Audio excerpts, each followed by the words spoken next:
To help us spot some opportunity is Grant Gilburt, Stockbroking Portfolio Manager at Nedbank Private Wealth. Always good to see you, Grant. Thanks for making time.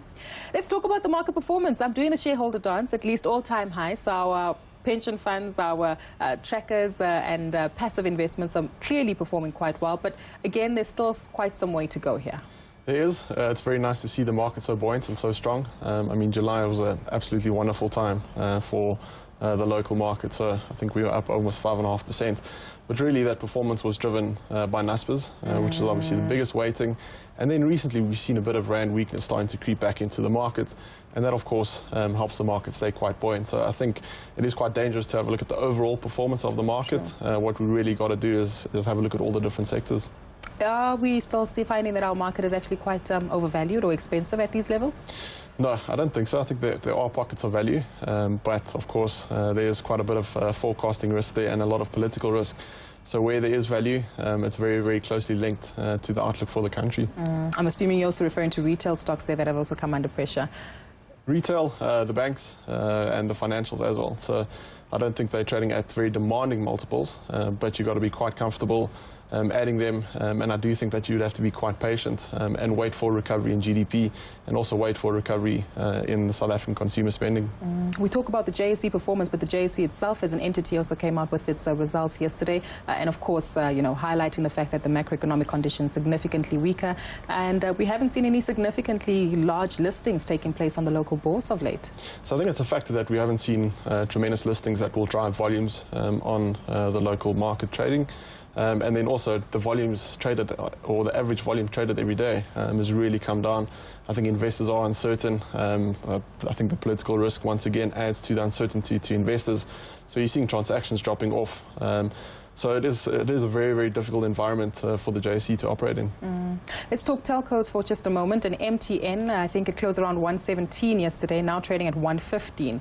I'm pulling my hair out here. Where do we see the buying dips and opportunities in MTN, especially after what we saw in their numbers earlier this week? I think if there's one stock that's divided the market, it definitely is MTN. I mean, you can make a very bullish argument, and on the other side, the bearish argument, which so far over the last 18 months has proven to be quite true.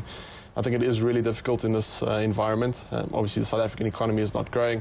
There's a lot of talk about how saturated the South African market is.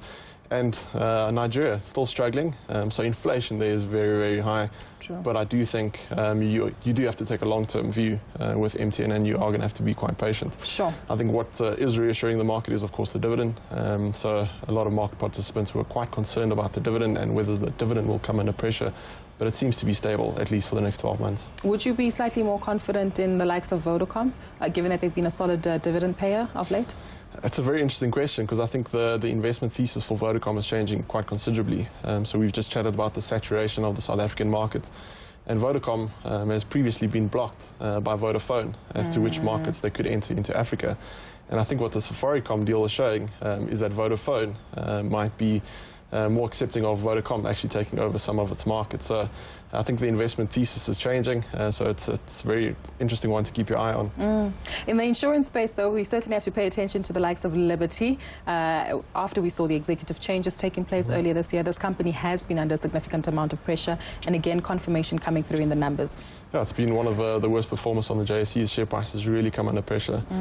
From a strategic perspective, I wonder if they were able to adapt to the changes within the industry. The asset management industry is an extremely competitive industry. Insurance is slowing down, and I think that's obviously a reflection of the economy. So I'm very, very lukewarm on this one. Very lukewarm? Yeah. I mean, what's quite interesting is to see the slowdown in new businesses, but then also the new businesses that they're getting online. I mean, the margins are really, really slow. So I would avoid this one for now.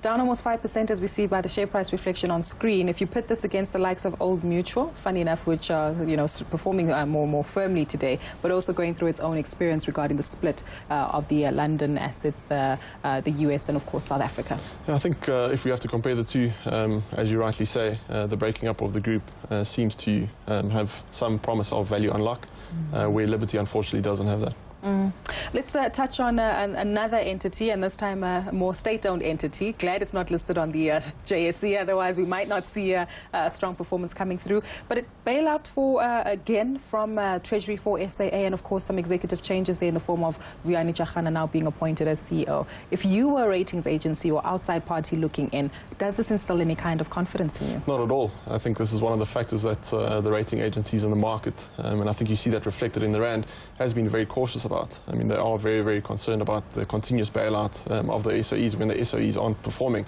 But as South Africans, I think this is a good appointment. It's not a political appointment.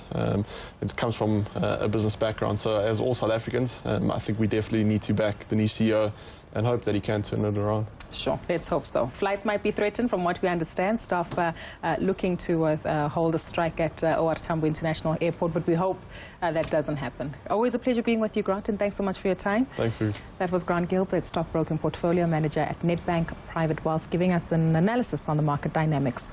Stay with us, though, in week